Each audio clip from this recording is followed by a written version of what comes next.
All right, well, I think we can kind of get started. It's 3 o'clock. Like Raph said, thank you for coming. We know there's a lot going on, and you all had to be here early to come in, so we really appreciate that.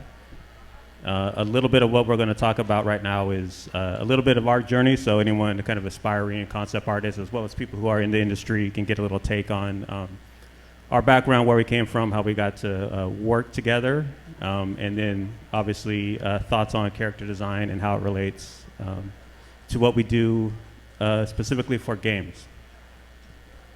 Yes. Thanks, Raph. Yeah. We're gonna show some stuff we've been doing together. We're about to ship a game, which is exciting. I wish we could have talked more about that. I think we're gonna touch on some of the high-level processes in the studio and how does that relate to our personal work. And hopefully you guys can kind of pick up some of this stuff. And then obviously at the end we have some Q&A. So if you guys have questions about anything. Yeah, and I think one thing, I know obviously like Raph said, the game's coming out in a few weeks, which is great. Unfortunately, we're not going to do any spoilers or any of that kind of stuff, so it won't be specific to the game, but the broad sense of what we're doing. So hang in there with us. That talk is coming after the game comes out, for sure, so we'll be able to dive into all that. But thank you guys for joining us. Yeah, I heard they saying some Sony security on the audience. I'm just trying to see who is. Yeah, if you see the laser dot on us, let us know. All right. So before I ended up at the job I'm at right now, currently I'm working with Raph at Sony Santa Monica. I'm the lead of the character concept side of the team. At the studio, we're divided our concept team into two groups, the environment concept and the character concept. And I lead the group of some fantastic artists on the character concept side. And then work closely with Raph as the art director. It's a great kind of culture that we've all kind of helped cultivate that really takes advantage of the characters.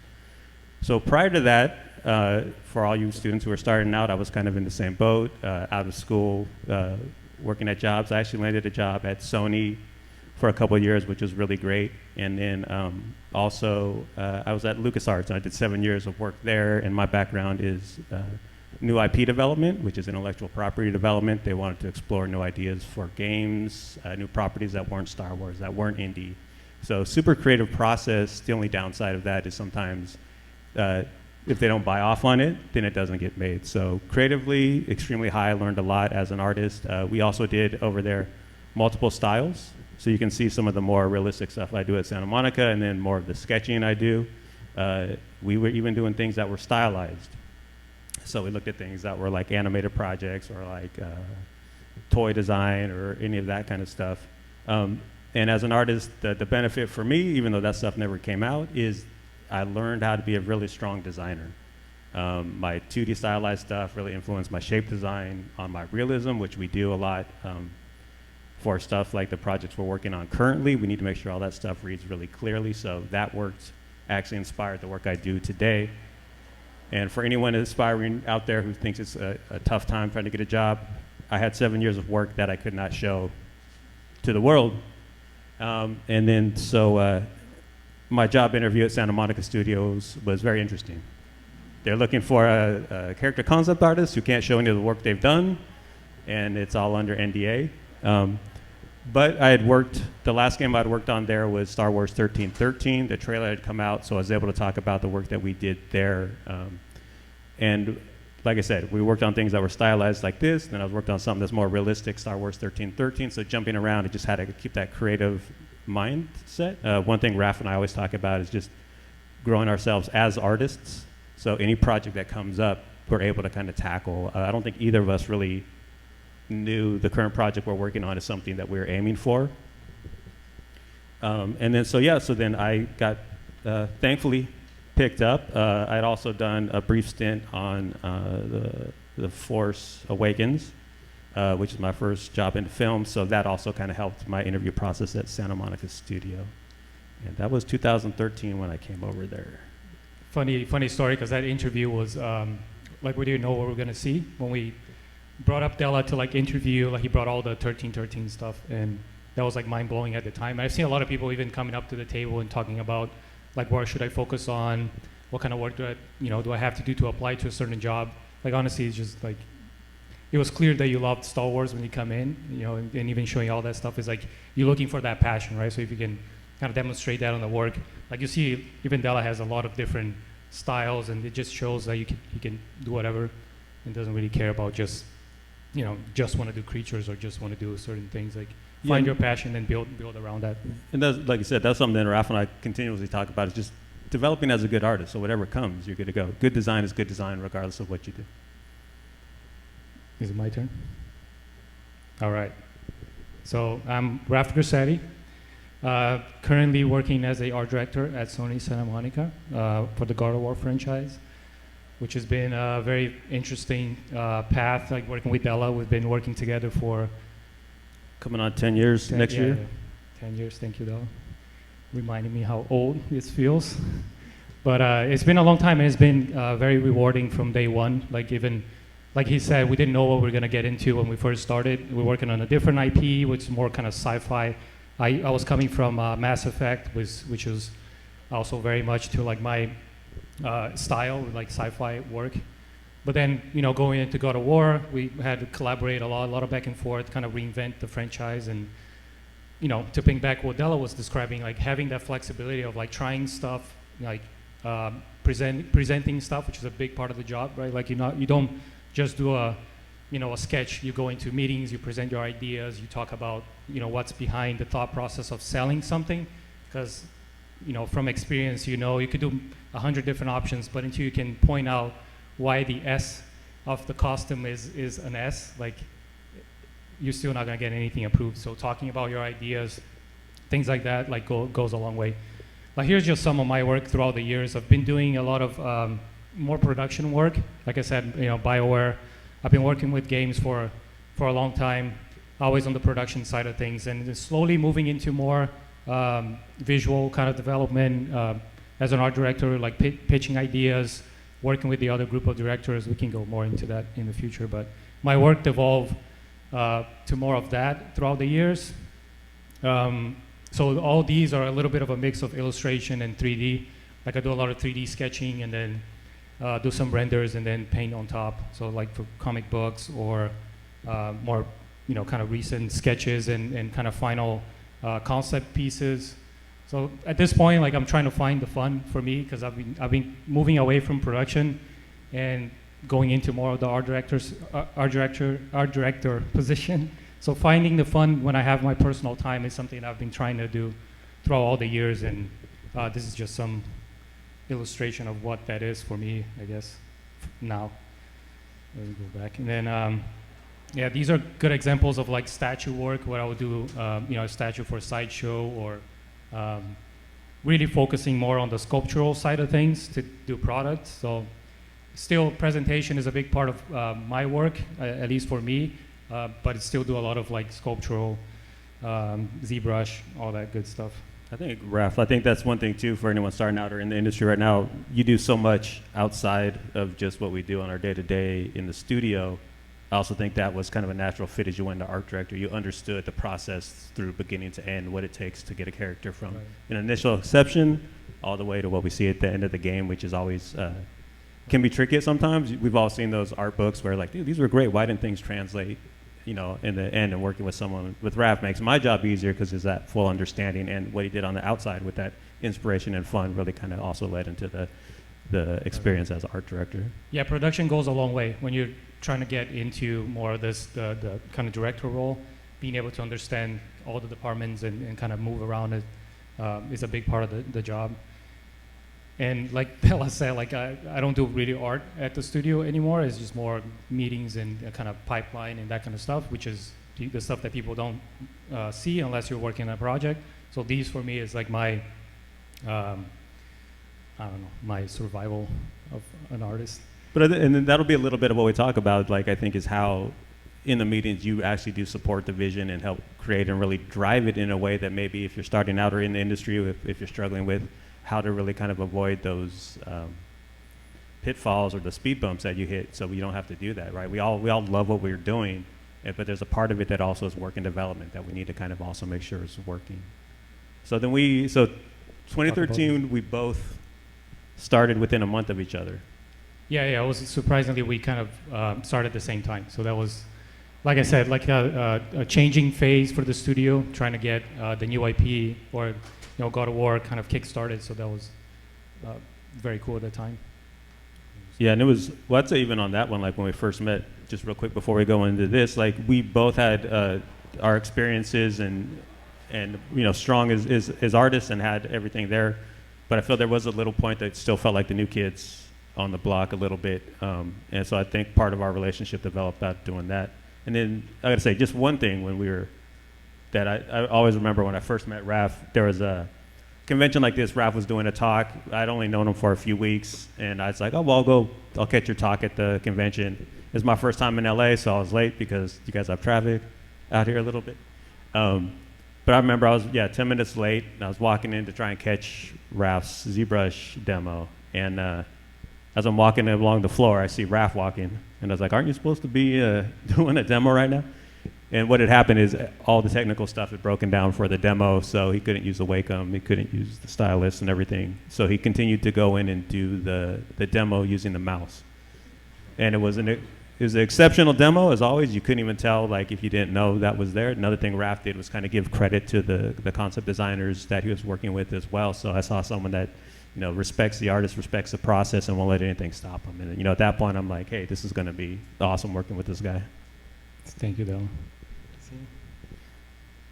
All right, you want to go into this? Yeah, so this is just basically what we're going to talk about a little bit is character design. And I think, broadly everyone kind of understands character design here, has an idea, even if it's more of a general sense of what we're doing is, we're creating characters and creatures and gods and races and aliens that don't exist, right? That's why they come to us, is for that creative idea and how we develop it. And there's a lot of tricks that we can kind of use in there, which I think, again, I'm assuming most people here kind of know, the anatomy, costuming, shape development. You want the attitude, the personality to come through, color, textures, all add to that. And while that's really specific, I think this applies to almost any medium out there, whether it's theater, film, television, animation. Some of the stuff that I think we'll kind of go into are some extra considerations that we do for games that's important if you want to get into games, and things to kind of keep in mind.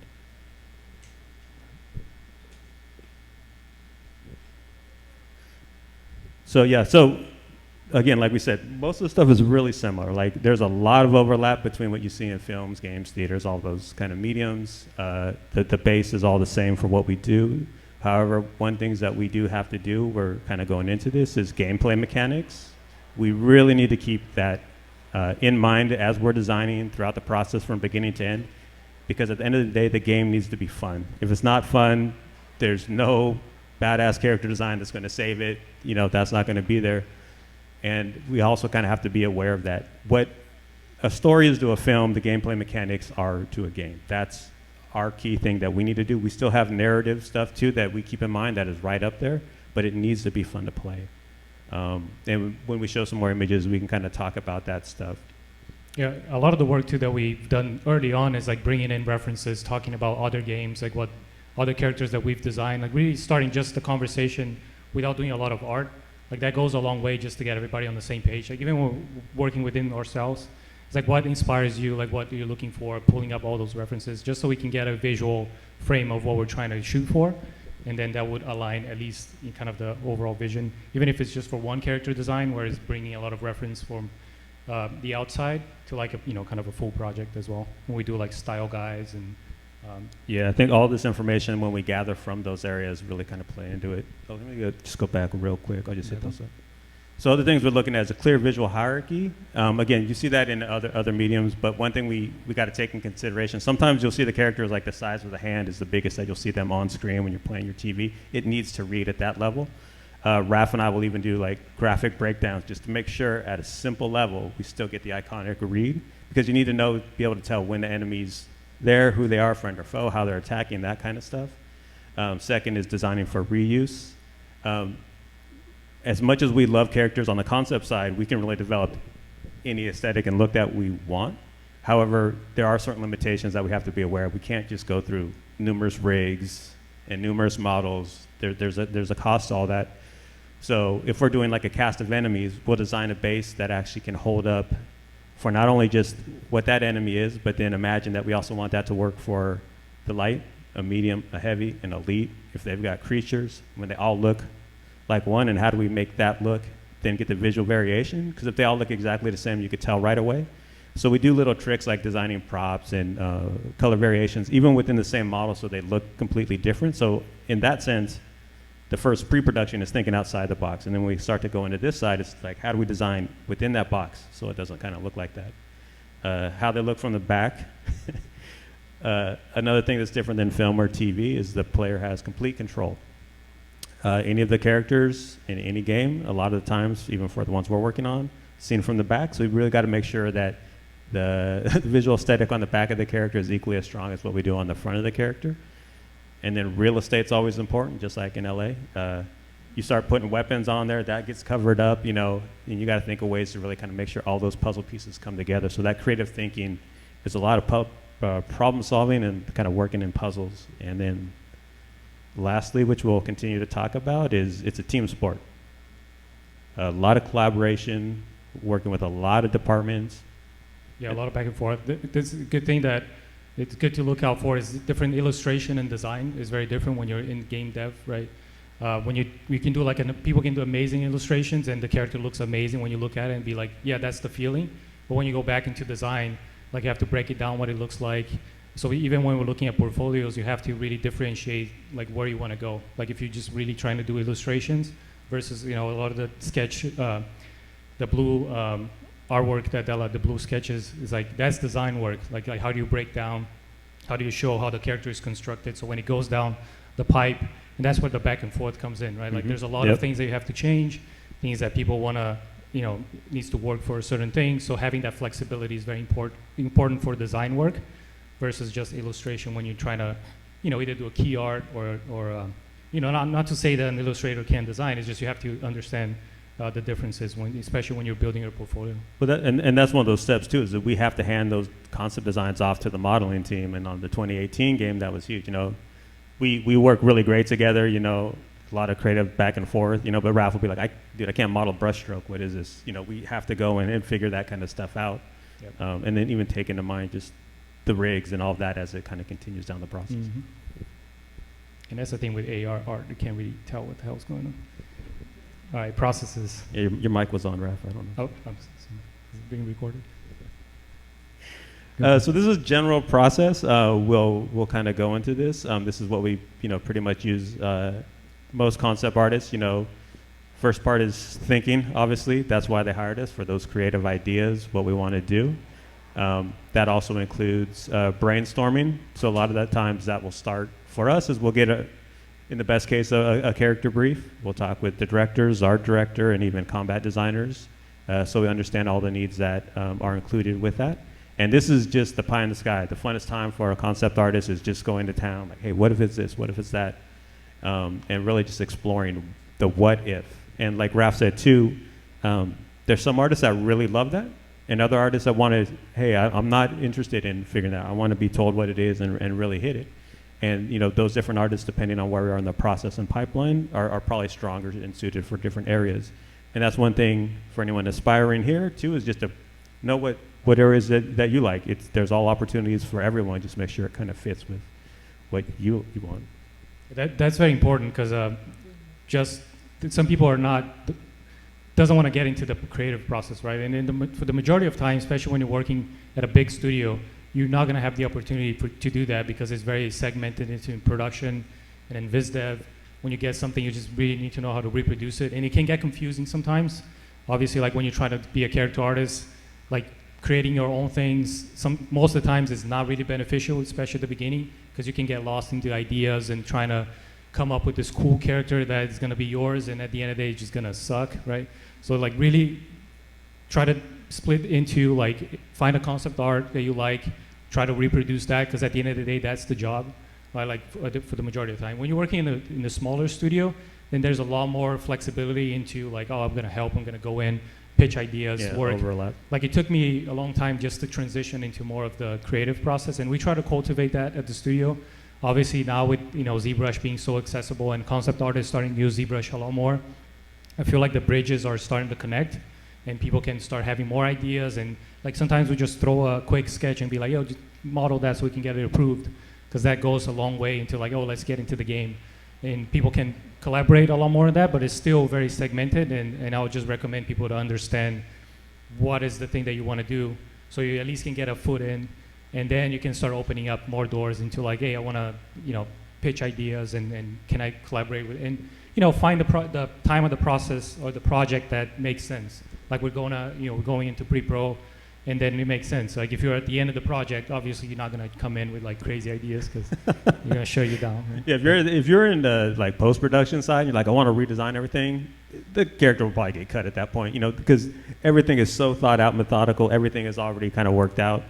That's different elements of kind of where they are in production and pre-production, production, and post-production all have their own needs. And then one thing, even Raph, like you were saying, find what you like and understand the process and pipeline. The great thing about working at a studio is you get to understand that. I started at a smaller studio with smaller games, and I really got to see the entirety of the process, which helped, because there is a point when you come in as an artist and be like, I want to just go design this wild stuff, and you do it. But then if the game and the engine you have doesn't support it, or you're designing outside, there's a part of you that could be like, oh, this isn't what I wanted. This isn't the successful design or whatever, but I would feel like I fail if I design something that we can't achieve in game. Now that doesn't mean we pull back on the creativity, but I understand every element of what goes in the pipeline to really take advantage of that.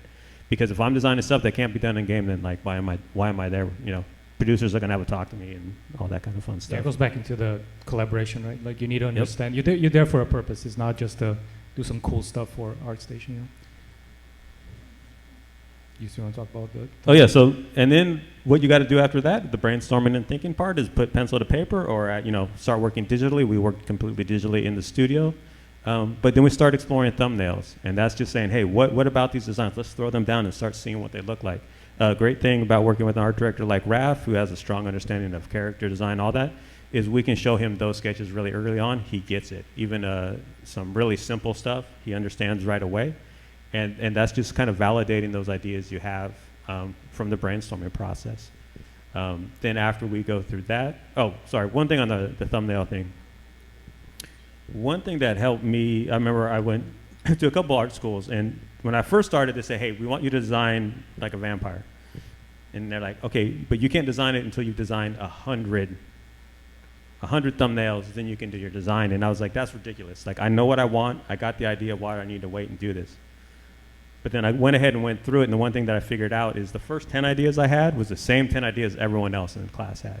After that, it got a little more unique. When I'm getting to 20 or 30, I'm thinking outside the box of things that don't even make sense, but they're a lot more unique and a lot more different than anyone else. So that taught me really just how you can really break outside of what you're doing. A lot of times, a lot of stuff that we're designing, elves, trolls, have been done a lot, and there's something that's kind of there for what's iconic about them, but we're trying at some point to design something new.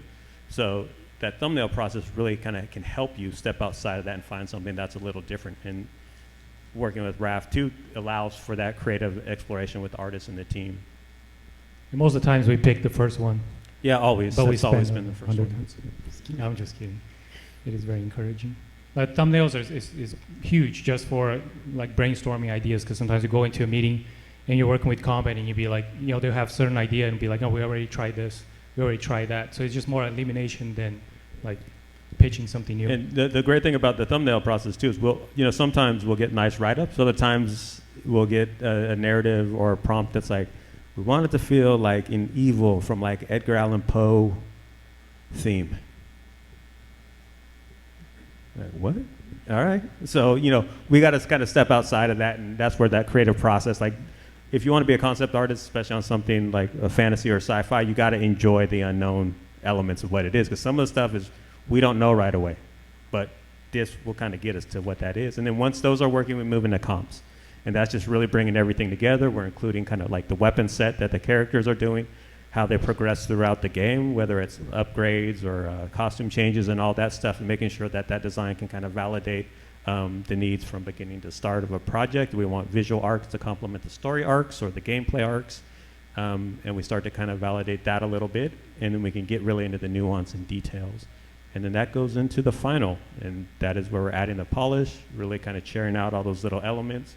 And like Raph said, even times working with the 3D department, or some of the artists also do 3D too, to kind of really help design and solve any problems that we can try to anticipate as it goes down the pipe. Again, we want to make sure the designs we do kind of can get through the final game, but working with the modeling department, we work with Eric Valdez, his team, and then Raph on that side, which have this immense perfect eye of like what we need to kind of accomplish, and all that information feeds into those designs.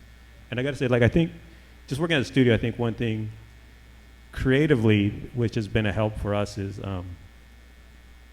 going through that thumbnail process and having the ideas that come out that are creative, that are a little different. We never approve a design that gets through the pipeline because it just looks real. We want a believability in everything we do, but the studio is, from the early games all the way to now, has been really strong on the creativity of what a design is. So that also kind of helps us get things through. So just to touch up real quick on the pre-pro production and post-production, especially when you're working on a game, like you see cycles, like you see a department, especially when you're in the production side. When you go to pre-pro, the production side is either like on time off or doing something else. For then the kind of the creative people, viz dev, and then there's people coming back. They're working on pre-pro at that time, trying to kick off the project even before, when post-production is going on. So you almost like stagger those into each other, and that's how you can, a studio keeps the cycles going. And that's why, just to ping back to what I was saying, like when you go into a studio and understanding, like if you're working on post-production and you're playing the game, fixing bugs, you're on that team, it's very rare that you have the opportunity to like contribute into the pre-pro, because then, that team is already moving when that's happening. So, and yeah, you can go ahead and go for it. But one thing about the process is this is kind of like a principles that we look at and the steps we take. And this is an ideal situation that you'd have all this time. There are times when you're in early pre-production, game development has a little more lead time than other mediums. Ideally, this is how we go through. Sometimes this process gets condensed into, they needed an hour. So we have this in our back pocket to really explore that stuff. So sometimes we'll swap them around. Cool, let me get a final, iterate the designs on top of it. But knowing these steps still helps us even in those kind of extreme time crunches.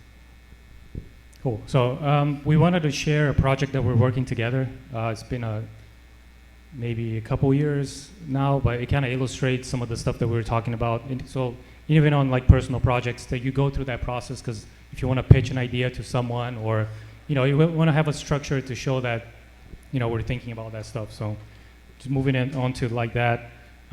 These are some early sketches and models that I've been playing with on this project that we've been working together. And you can kind of tell some of the influences, the inspiration, and we did a lot of that, pulling things that we liked and we want to, kind of play with. So doing a style guide for the references that we're looking for costuming, for region, the style, a lot of write-ups too at the beginning. Yeah, and that's one thing too. Raph said, like as we start to design this, we start to think of like all the elements we want for different characters and different character classes. Again, this is kind of just that ideation brainstorming one. We've both been working on fantasy titles for quite a long time, so we wanted to step a little bit into some sci-fi work and just kind of exploring what those ideas could be. Again, this is just high-level stuff that we kind of share with each other, kicking it around. And then like Raph said, style guide stuff. A great thing about a style guide is once you get all this information, you can start to put it together in a document. It's something that I've done at the last 2 studios I've been at. The advantage of that is that helps anyone coming in, any artist coming in, they can ramp up right away. Another good thing that style guide does is if you're a lead or in a director position, is it helps set the principles for what the look of the game is. Because I've been in situations where working on Star Wars, an artist did something that looked great, but it looked like it was for Tron.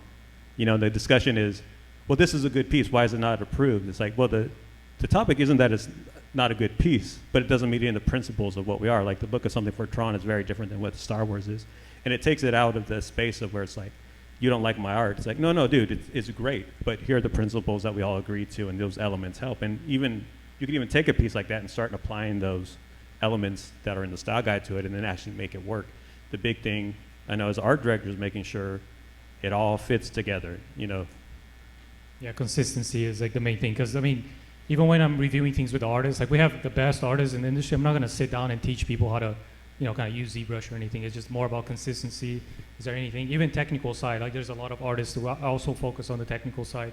So it literally comes down to consistency at the end of the day.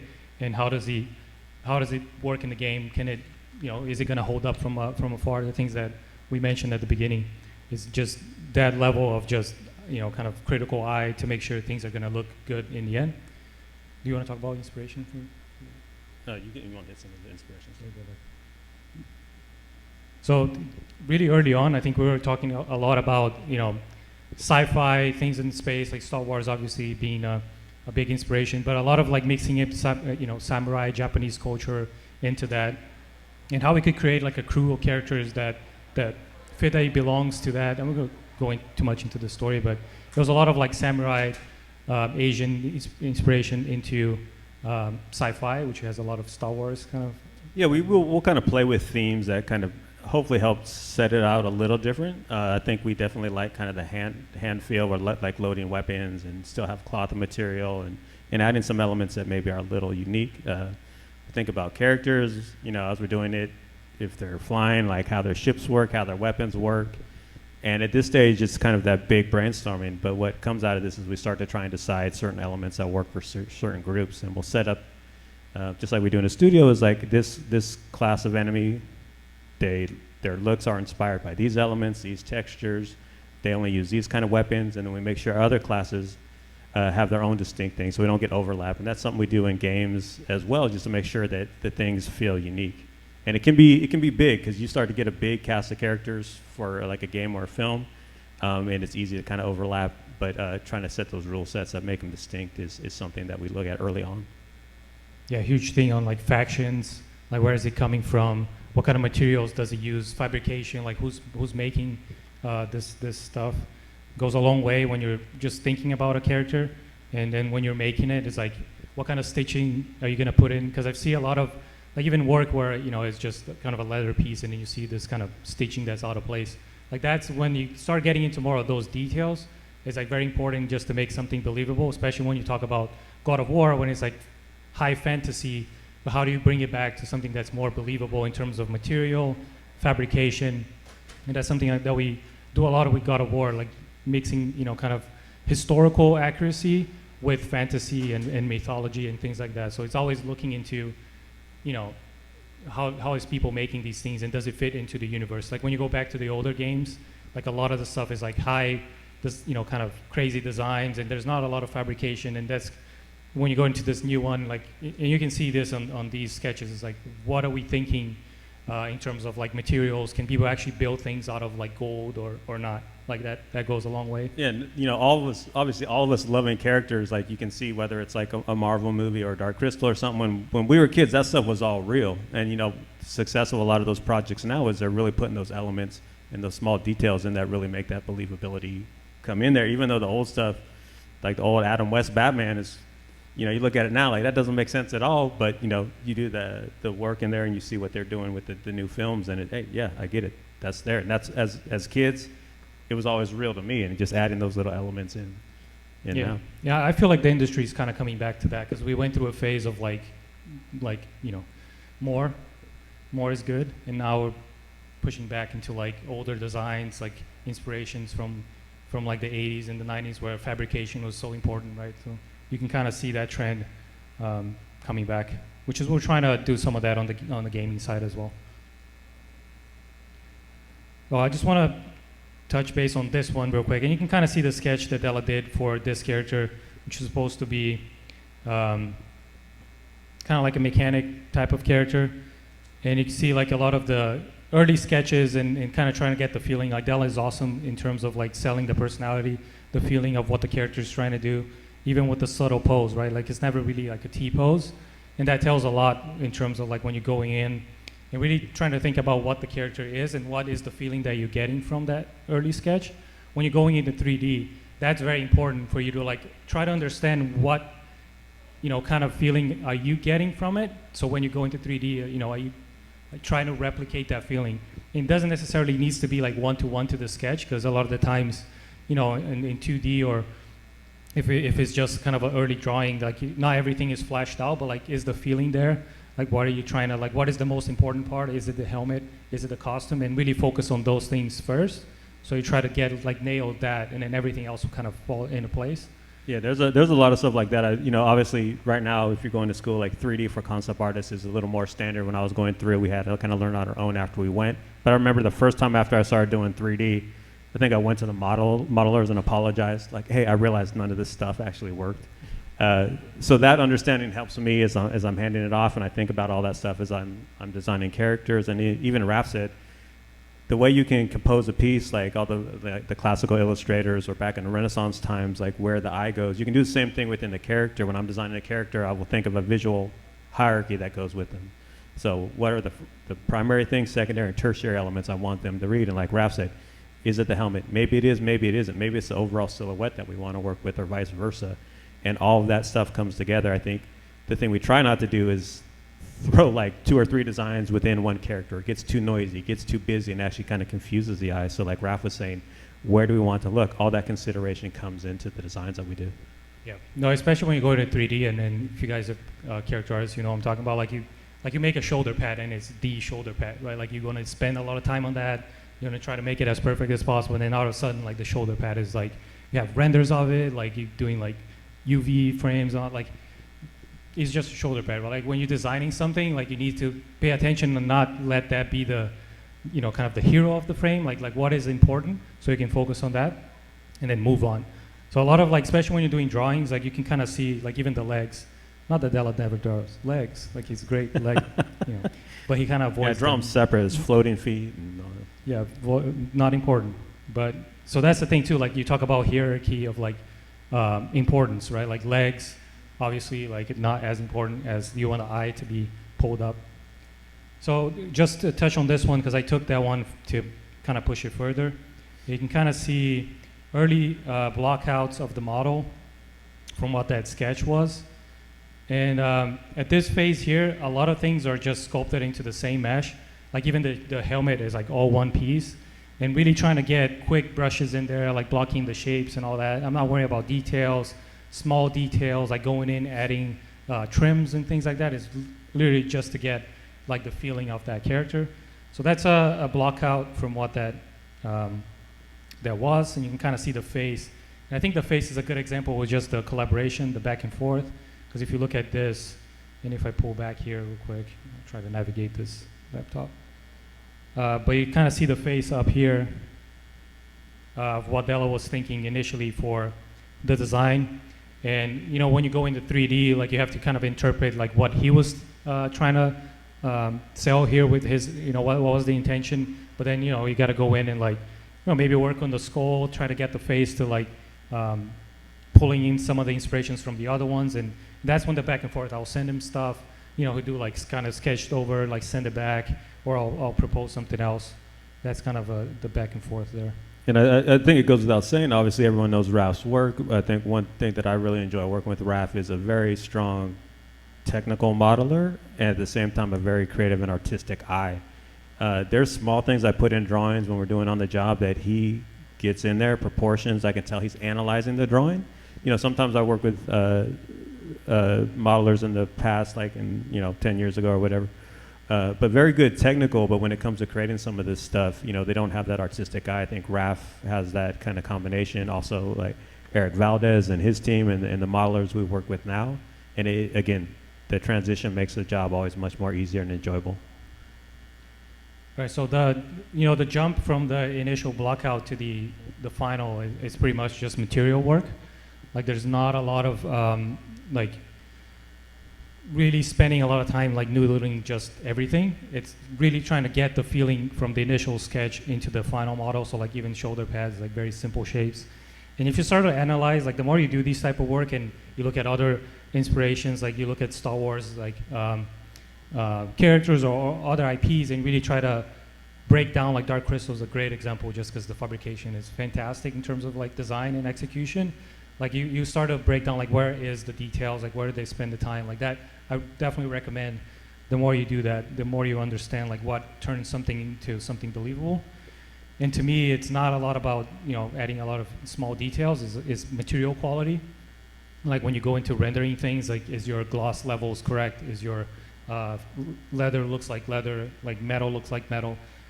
So a lot of my work I use Arnold for. Like if you know my work, you've seen like a lot of the renders. Oh wow, I can hear myself now. Arnold render, like very easy to work. But that's kind of the.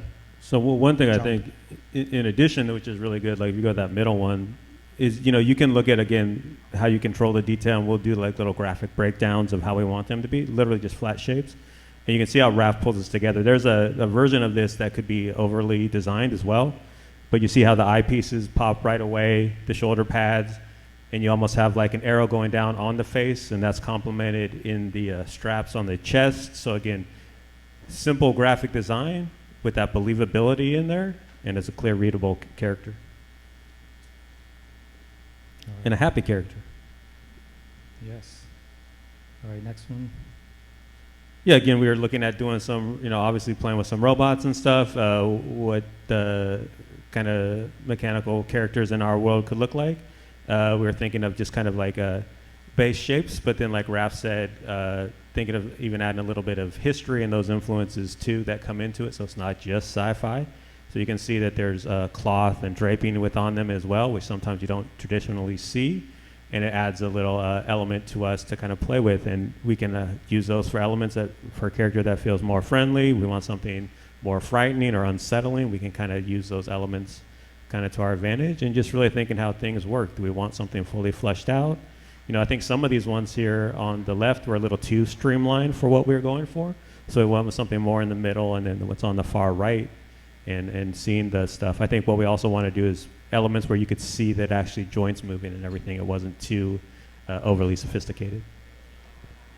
Yes, sir. I love this design. And you can kind of see here, that's when it comes down to like interpreting like what the feeling is, because when you look at the face here, obviously like you have to figure out what the neck was going to be, and then the face itself, like how mechanical of this would work. But again, this is the feeling, right? And then when I told in the beginning about picking a design that you like and then doing a model off of it, like that's the thing that when we're interviewing people, that's the thing that we want to see. Like, can you show me what you based your model from? Can I tell in the model what's your interpretation of some of the shapes? Like, can you do that job of like, can you bring this initial drawing to a final 3D model? Because that's really like, that's a hard thing to do as a character artist. And you have to be more independent in terms of like, I don't rely on you for every single detail. Right? I can figure this out. I have good taste in terms of pushing something and keeping the same feeling, because we approved, if it goes to you, it's because we approved it, right, for some reason.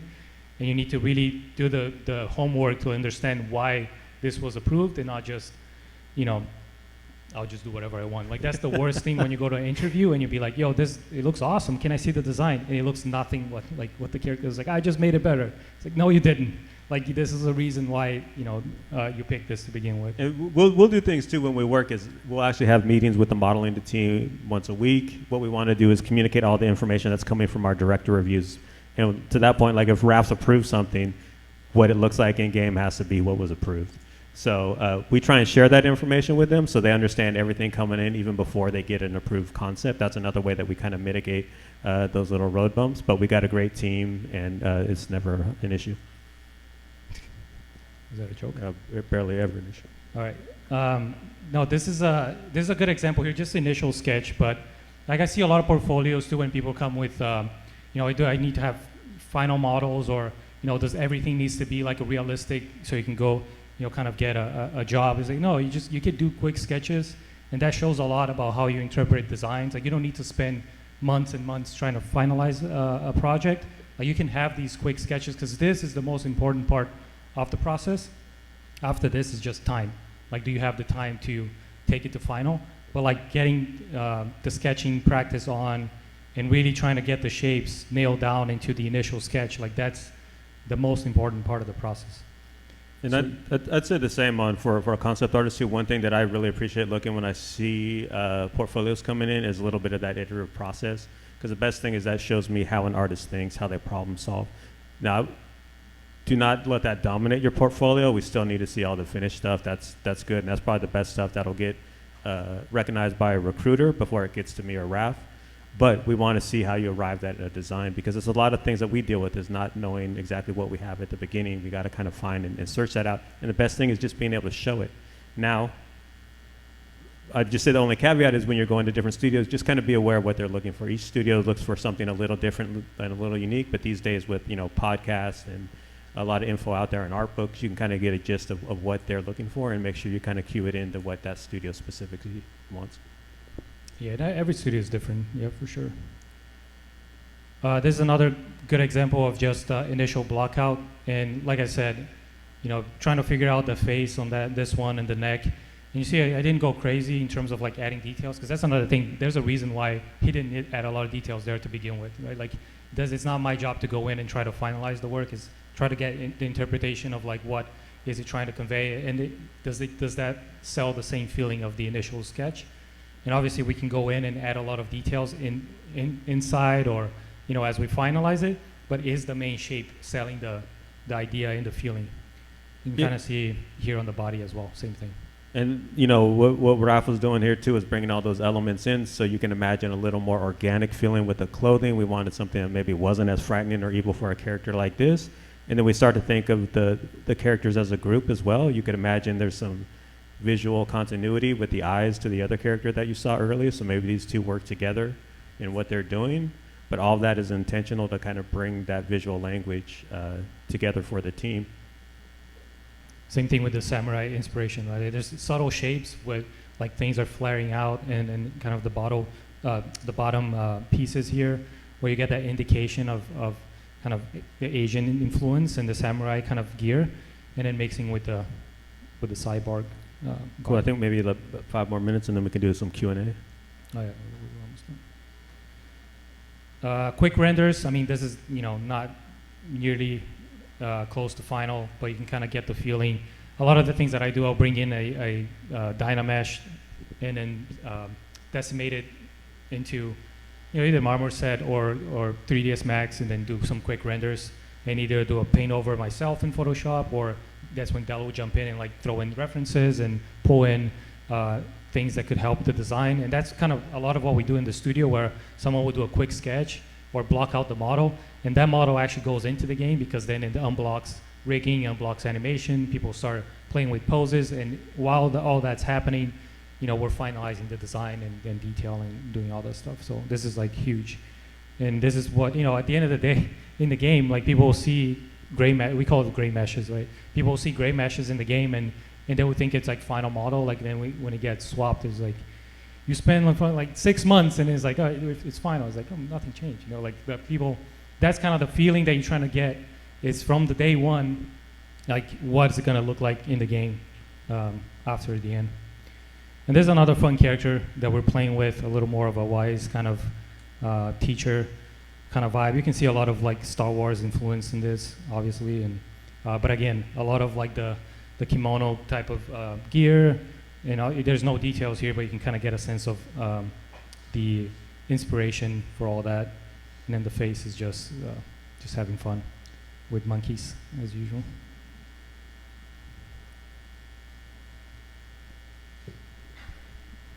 All right. And then looking at some villains and stuff and how that kind of populates. Again, you can see some of the familiar shapes that we're working with, because we want it to feel like it exists within the same world but still feels unique. I had done some simple sketches with this, and then Raf, like you said, was started to work out some elements. And even, the nice thing is Raf took the inspiration from what we were doing and added and kind of actually pushed it forward a little bit further. Again, simple stuff. What you can do with your characters is play with the visual themes. If you want to look at something like a Grim Reaper, a Death, a Skull, those elements are all present in this, even though we didn't hit you over the head. We don't want you to be able to see like, oh, I see this 100%, but to get the feeling and the sense of what that is. And as you can see, this is kind of a little bit of what the result was. Yeah, definitely. Like when you talk about the skulls and like the things that you bring in as reference, not necessarily is going to make it one-to-one to what it is. It's just more, can you get the feeling of like what we're trying to show here? Yeah, if anyone's seen Empire Strikes Back where they have the probe droid, it looks completely unique to me, but when I break it down, I'm like, there's elements of spiders, mosquitoes, black widows, all those elements, but I can't look at that and say they stand out 100%. And that's the trick, and what you try to do is sometimes the reference is a feeling that you want to inspire when someone sees a character. Yeah, you can see obviously like in the costuming too, like can you get that same kind of language, shape language into it without necessarily going one-to-one? So I think Dela did a good job. Yeah, and then we'll do, like I said, really simple breakdowns, just like knock some shapes and see how this stuff reads as a group, and then we start to take elements and do a little principles or rule sets for each of the groups or classes. This is something we also do in the studio to make sure that certain characters feel unique, like we talked about earlier, and we avoid overlap.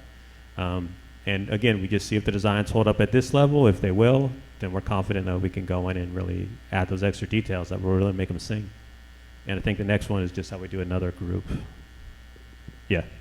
Kind of what they look like and how do you design a look that can kind of propagate throughout a whole bunch of characters and get the visual variation that you want, but they still feel like they're unified for them. Yeah, shape language, visual language in terms of like iconography in the shapes, like that's, like it needs to sell into just the graphic shapes, right? And we do a lot of that in the studio. Obviously, when you're working with like hundreds of characters and you're trying to build races and you're trying to build realms and all that stuff is like huge in terms of like keeping organized, in terms of like, you know, approving things and adding characters to a lineup, like color palette. Like there's a lot of things that needs to make sense in terms of creating a universe. Yeah, we always start with like the base stuff, like, okay, we do a red here, or this one could be more of a black or a white, you know. There's a limited amount of colors you can pull from. All of a sudden you're like, okay, we're out of colors. So you bring in other elements as well from a design side to really kind of help you with that. But it's always a tricky part, and we try and do it from the beginning, early on. There's so much information that kind of feeds to it, and it will evolve as you go. But throwing a few stakes in the ground at the beginning at least helps you kind of know where you need to go. So if you need to turn left or right, at least you have a foundation to go from. All right, Q&A. Yeah, I hope this makes sense, guys. I know we went through, I think it made sense to me. We went through a bunch of stuff, and then we're still working on this. Obviously, applying like with everything we have going on, like we're slowly building it up, but hopefully it shows like what we go through in terms of keeping consistency and building a universe and kind of expanding the characters, keeping all making sense. Yeah. Thank you, guys. And yeah, this is like kind of very similar to what we do in the studio and how we apply approach to personal work.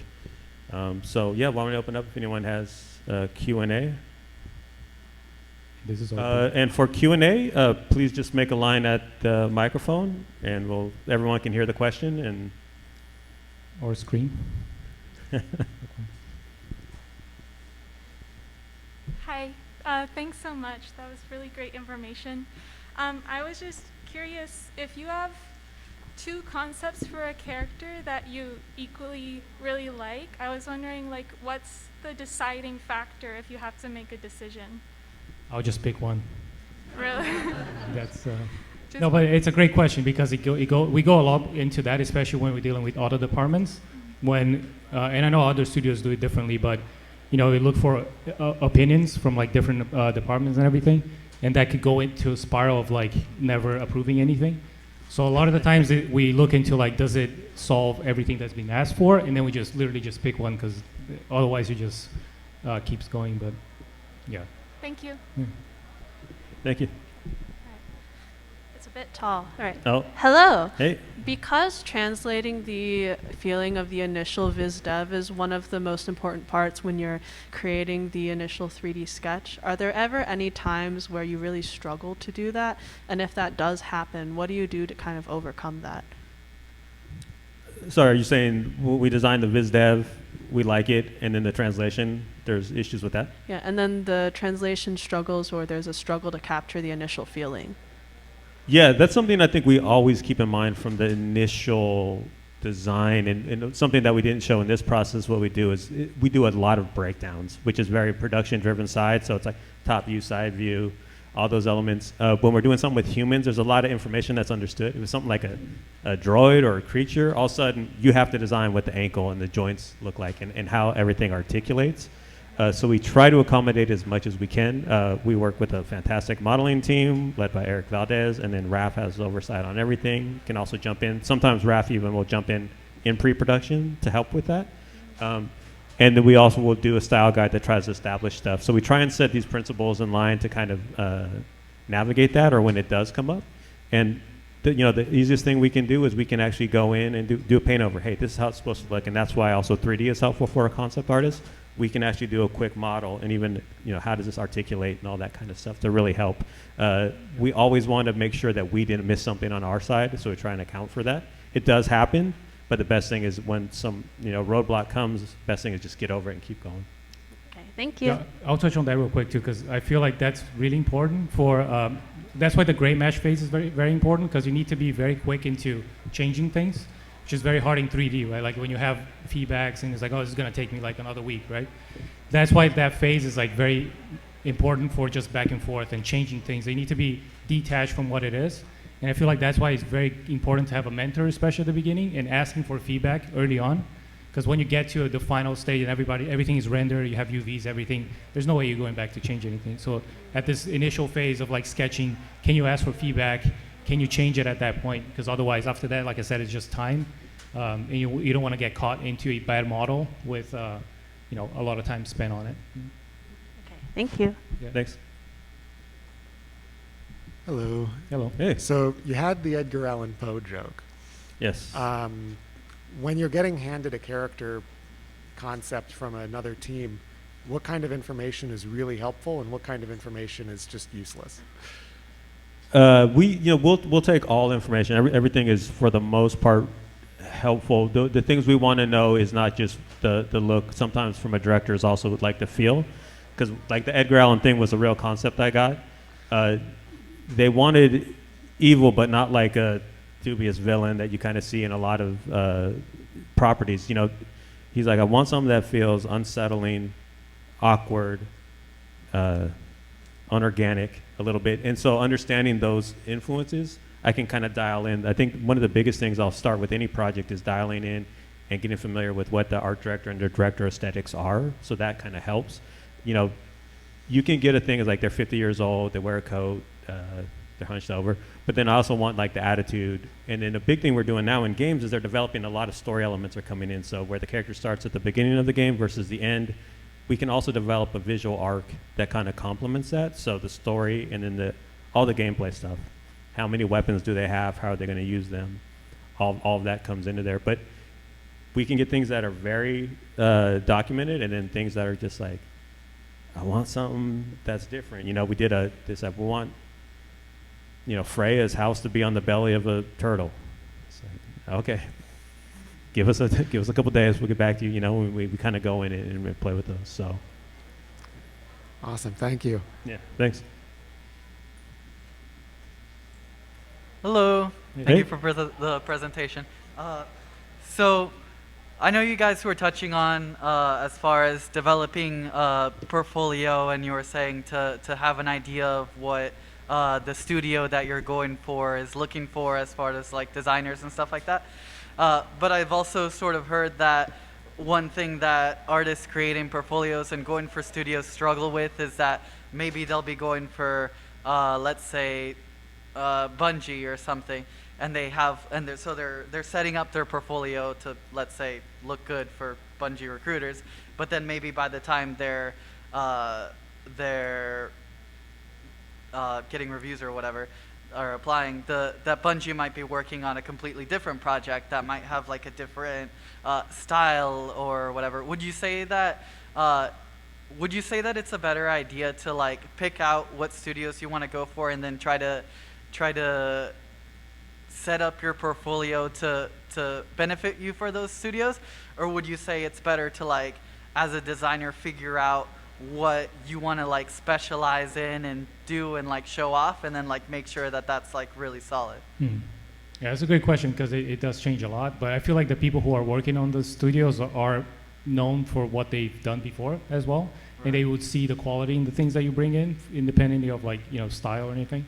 Right. That's the thing with like style, which is dangerous, right? Like when you go into, like you have stylized and you go into like a more, realistic or fantasy game, like obviously that will be a little bit of a kind of stretch.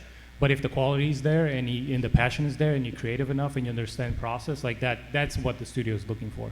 So like the design will sort of like the designability will come through basically. Yeah, yeah, Even if yeah. there's The a quality, training if the quality is there, I feel like you could get trained. Like same thing with Dela was interviewed like, or even myself. Like it wasn't necessarily for what the project is, but if you understand process and the quality of the work is there, then I think you have no problem. Yeah. And I think part of it too is understanding the process and approach that they take. It's not mimicking the characters that they do. Something for us is designing things that can be, we can get themes to even the previous question that are very abstract. It's like we want to do a literal take on this, an abstract, a completely mythical, or are we going one-to-one? So if you understand their approach for what they're looking like, if they're referencing realistic world for the aesthetic of their sci-fi, then you can kind of incorporate that. It doesn't need to be mimicking what they want. I think Raph and I were both hired for a sci-fi project, and we spent the last 10 years working on fantasy. Thank you. Sad story. Hello, thanks for the great talk. Yeah, thanks.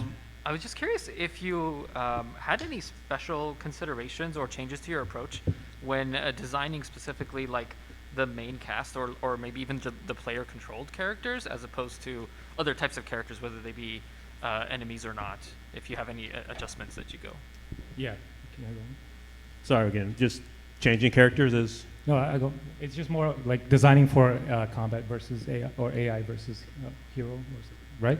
Like Yeah, we like- spend a lot more time in AI, surprisingly. Just usually narrative characters is there's write-ups and there's a lot more back and forth with narrative, which is like they have a very good idea of what they want and what the character is, and then finding the styles like. Finding the design is a lot of work, but it's a little more like we know what the constraints are. When you work in AI, there's a lot of back and forth. Like usually you like something in terms of like, or I'll push for something in terms of like a style, but then combat wants, like the enemy with 4 arms and 6 legs, like that kind of stuff happens, right? So it's just more, can we do some back and forth, propose ideas, do a lot of thumbnails, like that's like an exhausting process to get like an AI. And then you expand to the stuff that Dela was saying, like can you expand into a class? Can you do, a medium, light, heavy? Can you do a bunch of different weapons like that? Like that's the majority of the work right there. Like narrative characters is kind of the cool stuff. And yeah, narrative characters are fun. A lot of times no combat considerations, just work on the look of it. But I think, like I said earlier, gameplay is key. And it's never an either or. Like this purely looks visually cool or purely works for game design. We always find that happy medium on what it could be. But we need to take those considerations in because it does need to be fun. And after a while, you just kind of get used to it. But like Raph said, it can be exhaustive. You want to make sure that you've explored all the options for what it could be. And there's times that a character class could be in this one environment, and all of a sudden, the flexibility for a combat designer needs to be able to put it in multiple environments, and all of a sudden, the way you designed it might not work, so you have to kind of keep those in there and be flexible. Part of our job is being flexible and rolling with the punches. There's more stuff we design that doesn't get shown than does. So I think we're close to time. I don't know. Thank you. It's a thing with personality as well. Like if you're the guy who likes to sketch a bunch of ideas and things like that, like that's nothing for you. Like some people don't like that. Like so when you take someone like Stephen Oakley, for example, that works with us, that is just mind blowing at speed and sketches and love to just sit down with a combat designer and like sketch out moves and things like that. Like that's kind of for him is perfect. Thanks. Yeah, are we okay on time? Sorry, no, we're. All right, till they kick us out. Keep going. Let's keep going. So am I good to ask? Are we kicked out? Yeah, go for it. Okay. Oh my God, I'm 4'10". Sorry. So just to give some context on this question that I have. So I'm gonna be graduating in December, and like getting into the gaming industry, especially AAA gaming, is a little bit difficult because they kind of like want to hire people with decades of experience. So I'm kind of curious to know, when you were fresh out of college, like I kind of wanted to know like what you did that helped you get to where you're at now, as like working for Santa Monica Studio, which is a well-known AAA gaming studio. Well, first of all, I think the 10-year experience is more of a gate than anything else. Like there's not a lot of studios that require like that type of, unless you're applying for a visa or things like that, right? But I feel like the most important is like portfolio to begin with. But if you're not at that point of like building something with a lot of content, I think it's just like where you are, like who do you know, in terms of like, can I make the right, partnerships, or can I reach out and show them like the stuff that you've built throughout the years, like that. As getting the first into the industry, I feel like that's probably the more important, like going to events, like talking to people, showing your early work, and then following up like a year later, like, hey, here's all the things that I've done. So really, like the way I see it is more as a corporation, like an investment for the, like, is it worth the investment to bring you in? Mm-hmm. So if you're showing that process and you want to learn and you're like reaching out, like this is more like I come from outside of the U.S., so that's kind of my go-to. And but I think that works. That's kind of what the studio is looking for. Now to the other side of the spectrum, what do you think, though? Yeah, it depends. Like that's kind of a bit of a generalization. Like if you're going in for a senior position, obviously that's going to be part of the requirement. Studios will also hire, depending on where they are in production, for junior artists, and they're willing to invest. So that's not a requirement. But I started out working on smaller projects that were almost like indie-sized teams. Nothing of what I'm doing now, but the great thing about that is I learned every aspect. I wasn't just doing concept. You were doing a little bit of everything. So I learned the whole game development process and just built with that target in mind. So I'd say just keep shooting for what you want, but learn across the way. You know, like that's the fun part. Like those indie games are great. The creativity is through the roof on a lot of those, and that's when I learned the most about game development outside of just concept art. A lot of the people who we hired too is like either someone was taking a class from someone that's from the studio, and then there's like, this person's great, and then we kind of bring it. So that's when I say like the building those connections is like huge for just people see like your work, but then putting in the work obviously is like, it needs to go together, right? Okay. Yeah. Thank you. Hello. Since you guys have a lot of experience working in fantasy, so in the design process, you're trying to keep it like not too like normal or boring, and like not too off the charts, but still be creative in the process. So where do you find the common ground between like being grounded in reality but still being like a creative new design? It's a process. We don't always know. I think sometimes at our studio we do a pretty exhaustive iteration and concept side. We will hit that point where it's like that is too far, Right. you know, and then we can kind of dial it back. So that's kind of how we do it at the studio. But that first round is like, let's just explore. Like, we're not even concerned about that at the very beginning, especially in a pre-production phase. Like, let's just find those ideas, and then we can dial them back. There have been even a few times where we've got concepts or sketches for stuff, and then Raph and I will take them and just add a little bit of that 10% of the realism or historical detail that just kind of grounds it. And we'll just take that and do it, and then we'll show it, and it usually gets approval. It's a bit of a process, but we kind of have fun doing that in the studio.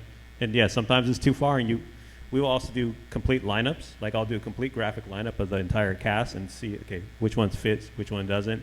Because overall, especially with art direction, just that everything holds up together. Cool. Thank you.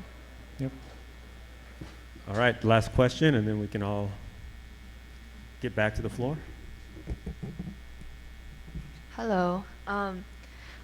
There was something you said during the talk that I thought was really interesting. You were saying that when you're designing a character, you try to think about how to make them like iconic or read really well. So I wanted to ask, what are some like things that you keep in mind to try to make the character that you're designing iconic? I think it comes back to the like just reduction. Can you reduce the character to a certain graphic that it will still look like what you're trying to do? Like, that to me is the biggest thing. Like silhouette? Shapes, yeah. Shapes. Like, can you find the shapes that make it? And that's the thing, like, especially when you go into more a transition into more realism. Like, can you reduce it enough to still maintain those shapes? And is that still your main read of the character? So when you look at, you know, like Kratos is a great example, right? Like, can you reduce it enough that the tattoo is like the iconic thing? And even when we're designing it for the new one, like, can we keep the shoulder pad and still keep the tattoo visible? And can you reduce it into just graphic flat shapes and it's still him? Same thing when we go into Atreus designing that, and it's like, can we, like, the cross was a big thing on his chest, and you know, can we preserve that to the next one? Like, you have to find those iconic things, to your point, and can you reduce that to a very simple shape and still, you know, make it what it is. So we were doing a campaign with all the PlayStation heroes, and and we had to make like I think you helped on that too, right? Like make all the little shapes for all Yeah, the just the characters, graphics. and some characters is like impossible, right? Like you can't really do that. But the ones that are iconic that people remember are the ones that are very easy to reduce it to a simple shape. Yeah, and I mean, in iconography in the public too is it also depends on how the public takes it. That their story and all those other stuff that kind of play into it, and we just explore and try and get those done. But I think that's it for today. Thank you. Thank you all very much. Thank you for coming. Really appreciate it. Thank you. Thank you.